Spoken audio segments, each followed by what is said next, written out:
Nos costó mucho trabajo aceptarlo y sobre todo entenderlo, pero algunos miembros de mi familia fueron castigados por una maldición. Mis tíos tenían una casa muy grande. La parte frontal del terreno la ocupaba la vivienda, cerca de la entrada estaban los cuartos y un local comercial. Donde terminaba la construcción empezaba un gran jardín lleno de árboles, especialmente al centro. En el patio era donde mi tío y sus empleados hacían el pan. Al final del terreno había otros cuartos y un baño. Cuando éramos chicos, mi primo decía que veía a una niña ahí, por los últimos cuartos. Creo recordar que nadie le hacía caso, pero durante años yo le fui poniendo más atención a esos detalles e historias porque al parecer, esa niña fue la que ocasionó todo. Antes de lo de mi primo, mi madre cuenta que en la primera vez que fue de visita a esa casa, poco después de que contrajeron matrimonio, tuvo una experiencia inexplicable y fuera de lo común. Para empezar, mi padre tenía un problema con la bebida y esa precisa noche prefirió salirse de fiesta con sus hermanos que acompañar a su esposa, que al momento contaba con 7 meses de embarazo. Mi madre se quedó profundamente dormida mientras lloraba de coraje. En un momento de la noche despertó porque sintió que alguien la estaba tocando. Era una manita suave que le acariciaba el vientre. Despertó poco a poco, pero no sintió miedo ni sobresalto. Quiso ver de qué o de quién se trataba, pero en medio de tanta oscuridad no pudo ver mucho. La poca luz de la luna que se colaba por la ventana mostraba que era una niña rubia quien descansaba su mano sobre la panza de mi madre. Cuando hicieron contacto visual, la niña le lanzó una sonrisa y luego salió corriendo del cuarto. Al día siguiente comentó lo sucedido con su cuñada, quien se quedó bastante extrañada, pues en esa casa no había niños. Tras pensarlo un rato, cayó en cuentas de que mi madre no era la única persona que decía haber visto a una niña en esa casa. Durante muchos años, visitantes, habitantes y trabajadores llegaron a verla entrar y salir del baño. Ese día mi madre también se enteró que el baño de esa casa solía ser un pozo y en ese pozo se cayó una niña. Hicieron todo por sacarla, pero cuando recuperaron el cuerpo ya era muy tarde, así que se optó por sellar el pozo. El accidente en el pozo ocurrió muchísimo tiempo antes de que se dividieran los terrenos, así que el pedazo de tierra que contenía dicho pozo le tocó al más escéptico, a la única persona que no creía en maldiciones ni fantasmas, es decir, a mi abuelo. Aprovechando que la tierra en la parte del pozo estaba más blanda, construyó un baño y unos cuartos. Justo cuando los albañiles entregaron la obra, la niña comenzó a aparecer. Sin embargo, mi abuelo siempre quiso creer que se trataba de la hija de algún vecino que se brincaba la barda para venir a jugar, y no de un fantasma.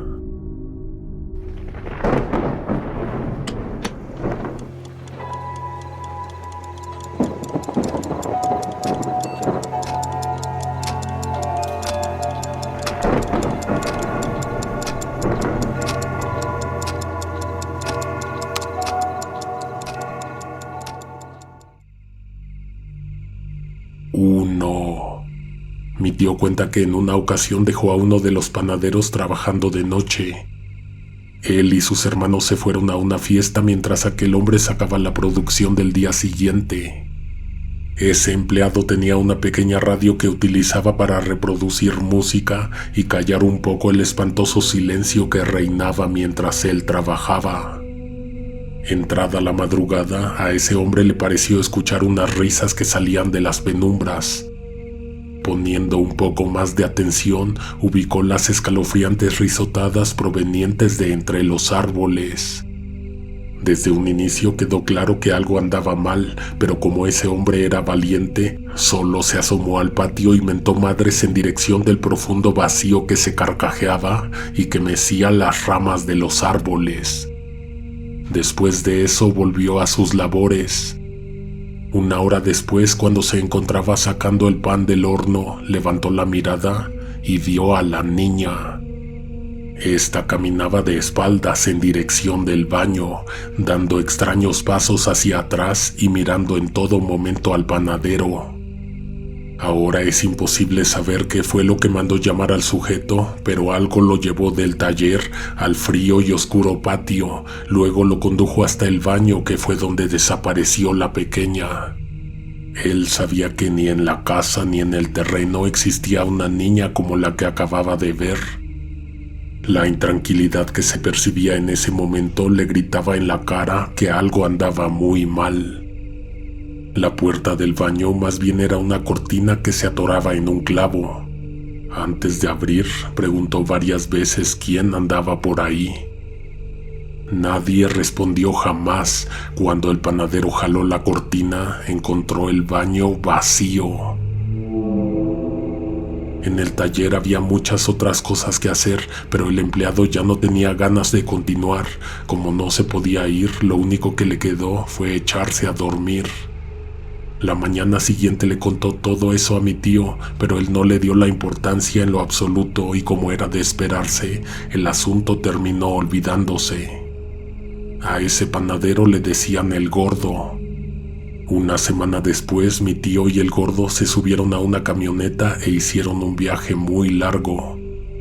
No te puedo decir mucho al respecto, pues esa información la guardaron celosamente, pero salió a la luz que el accidente que tuvieron fue derivado del abuso del alcohol. Mi tío, quien venía manejando, se quedó dormido. A gran velocidad se estrellaron contra la caja de un tráiler. El impacto mortal lo recibió solo una mitad de la camioneta, la parte del copiloto. Después del gran choque, mi tío estaba intentando sacar al Gordo, pero no lograba moverlo ni un poco, ya que este había quedado prensado entre un vehículo y el otro. Mi tío abandonó el accidente con tal de buscar ayuda. Mientras tanto, su compañero le rogaba que no lo abandonara, que no lo dejara solo. Tocó varias puertas para solicitar que llamaran a una ambulancia. Al sitio del accidente volvió con un grupo de personas que solo observaron, pues nada se podía hacer. Cuando arribaron los vehículos de rescate, el Gordo ya no se movía. En la declaración, mi tío dijo que su compañero gritaba que no lo dejara solo en la fría carretera. Sin embargo, los forenses determinaron que esto no había podido suceder, ya que el impacto fue tal que la muerte debió haber sido instantánea. Me da pena decirlo, pero tras el horrible incidente se logró un acuerdo con las autoridades y con la familia del afectado, y así mi tío salió libre. Acuérdate que estamos en el país donde todo se puede. No vayas a creer que no hubo castigo al respecto. Mi tío jamás volvió a tener un momento de tranquilidad. La muerte de su amigo le atormentaba. Para ese momento no solo su empleado había visto a la niña, sino que su hijo también. Trató de ignorar que había una relación entre todo esto hasta que una noche él mismo escuchó las risas. Miró hacia los árboles y ahí vio que una pequeña bajaba por entre las ramas hasta el suelo y luego caminaba de espaldas hacia el baño. Esa visión, esa aparición lo dejó tan marcado que de un momento a otro se le metió la idea de que ya no quería seguir viviendo en ese lugar. Cuando fue posible, vendió la enorme casa y adquirió un terreno cerca de Villa del Carbón, en el Estado de México. Había un barranco al final del terreno, árboles grandes y ninguna casa a los alrededores. Mi tío se quiso convencer de que era un lugar bonito, tranquilo y próximo a poblarse, pero fue todo lo contrario. 2. La casa fue construida a un lado de la barranca. Para dotarla de electricidad se colgó del poste más cercano, el cual estaba prácticamente a unos 10 minutos caminando. Para poder fabricar su pan, adaptó un pequeño taller en el cuarto más cercano a la puerta. Intentó vender su producto en el pueblo, pero pronto se dio cuenta de que ahí no era negocio, así que empezó a buscar en las localidades cercanas hasta que encontró un sitio adecuado en Nicolás Romero. Iba y venía constantemente de pueblo en pueblo vendiendo su pan. Mi tío entonces tenía 4 hijas y el mayor, Tintón, todos rondando entre los 18 y los 25 años. Una noche mi tío venía de vender. Para transportarse usaba un automóvil viejo y destartalado, pero funcionaba bien para el trabajo. El camino que usaba cada noche siempre estaba desolado y lo atravesaba diariamente entre 11 y 12.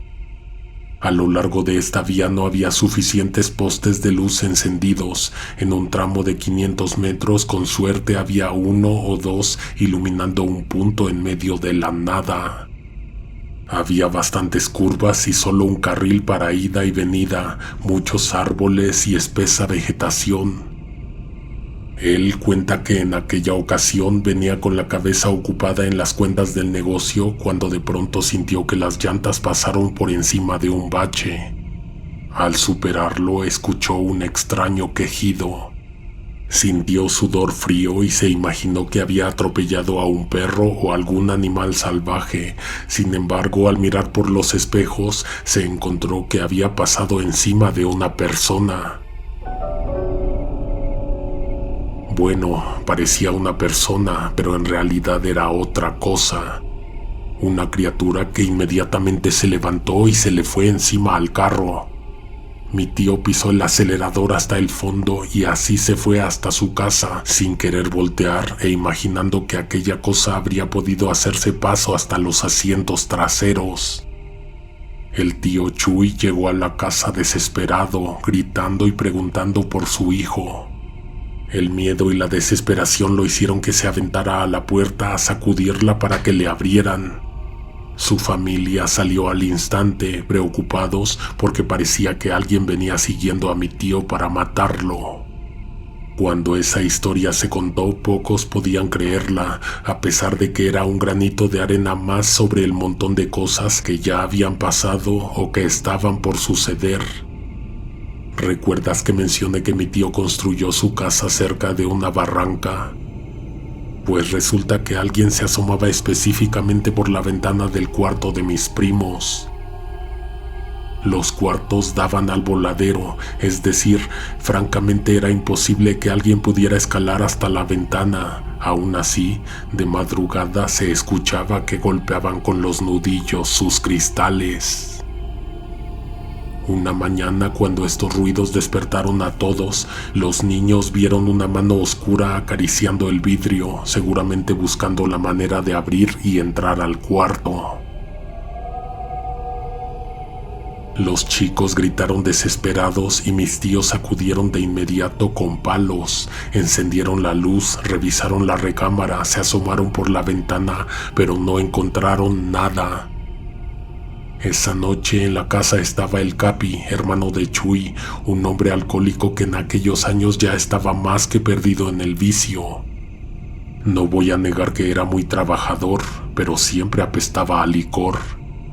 Mi tío Chuy, mi tío Capi y mi primo Tintón rodearon la casa y miraron hacia el fondo de la barranca, pero ahí no vieron más que oscuridad. Tal vez Capi vio otra cosa, pero nunca lo dijo. Un poco adelante mis tíos se separaron, las primas se fueron a vivir con su mamá y Tintón se quedó con su papá, con Chuy. La casa en la barranca de por sí era silenciosa y aterradora. Después del divorcio se volvió aún más. Una noche mi primo se fue a un baile. Al volver, por ahí de las 3 de la madrugada, entró a la casa y se quitó los zapatos para no hacer ruido, pues no quería regaños de su padre a esas horas. Se acostó en su cama e intentó dormir, pero entonces un ruido escalofriante se apoderó de toda la casa. Parecían ronquidos, unos muy fuertes. Mi primo le gritó a su padre para despertarlo y éste se acomodara, pero como parecía no reaccionar, se levantó y fue a verlo pensando en que si estaba borracho, tal vez se podría ahogar. Se puso los zapatos y acudió. Al encender la luz de la habitación de su padre, la encontró silenciosa. La cama estaba tendida y completamente vacía. Prendió la televisión y las luces de todos los cuartos. Solo así pudo quedarse dormido. Claro, la sensación de que en la cama de su padre había alguien nunca se fue. ¿Recuerdas que te hablé del hermano de mi tío Chuy, del Capi? Meses antes de esto había sido encontrado en su casa con un golpe en la cabeza. Había fallecido de un derrame cerebral. Lo curioso y estremecedor era que él sí roncaba y lo hacía exactamente como lo escuchó mi primo aquella noche. 3. Dos hermanos de mi padre quisieron irse a vivir al pueblo con Chuy para que él no estuviera tan solo. Manuel compró y construyó cerca de ahí. Mason se instaló cerca, solo que él tuvo que rentar. El tío Mason tenía a su esposa, a su hija de 18 años y al menor de 8. Una vez venían de regreso de casa de Chuy. Las viviendas en su colonia estaban muy separadas unas de otras. Imagínate cómo estaba la calle después de la medianoche, vacía y silenciosa. Llevaron el carro hasta el patio y todos se metieron inmediatamente a la casa. Mi tío se quedó un rato más en el auto. Cuando bajó, escuchó que en el baño del patio había alguien jugando con el agua del lavabo y la tapa del sanitario. Pudo haberse tratado de su hijo menor, de no ser porque lo bajó cargando, ya que éste se quedó dormido en el carro. Además de las risas que venían del baño, ahí no había ninguna luz encendida. Aún así, mi tío le gritaba a su hijo que ya era tarde y dejara de hacerse el chistoso.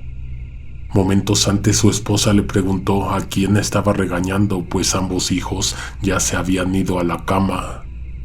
Mi tío entonces agarró un palo y con temor fue a revisar el baño. Al abrir lo encontró totalmente vacío. En casa de mi tío Manuel también ocurrían cosas extrañas. Él contaba que en ocasiones veían sombras caminar de un extremo al otro del terreno.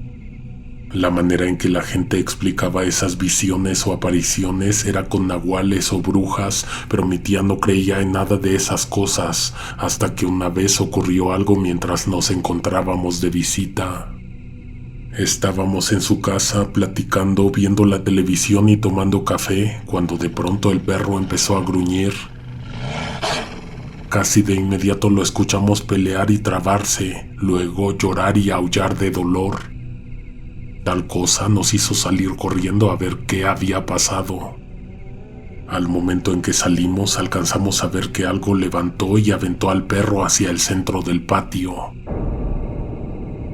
Aquello que hirió al pobre animal tenía un vestido blanco y se fue a refugiar a un árbol que se encontraba afuera del terreno, del lado de la calle, luego de saltar un muro del tamaño de 2 pisos. A pesar de que no había aire, algo mecía ese árbol con violencia. Desde que vendieron la casa del pozo, las desgracias nunca se detuvieron. A mi tío Chuy lo balacearon en una fiesta. Por fortuna él no falleció, pero como la bala se alojó en la columna vertebral, no pudo volver a caminar sin la ayuda de las muletas. El problema supuestamente se arregló con dinero que le ofreció su agresor. Esto para mí ya es demasiada mala suerte. En otra entrega de relatos ya has contado lo que le sucedió a uno de mis primos que volvió de Estados Unidos y saludó a una persona fallecida. También cuando se quedó a dormir en una cabaña donde lo quisieron asfixiar.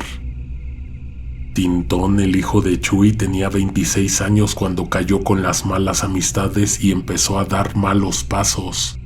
Poco tiempo después desapareció. La familia empezó a buscarlo junto con la persona que lo había arrastrado al mal.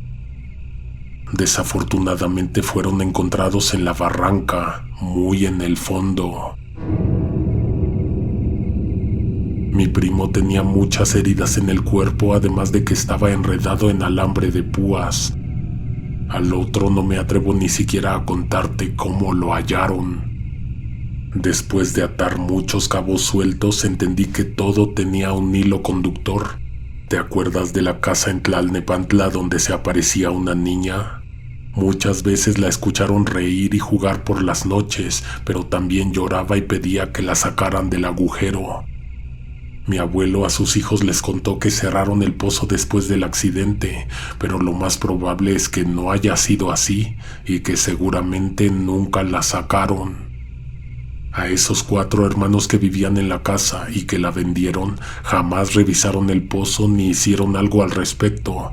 Solamente se repartieron el dinero cuando vendieron la propiedad y se olvidaron del asunto.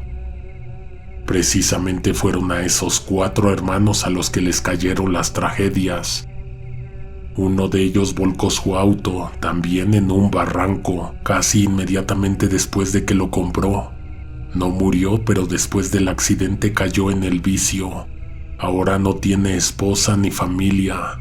A Chuy le dispararon, su hijo mayor fue asesinado y su hija está encarcelada.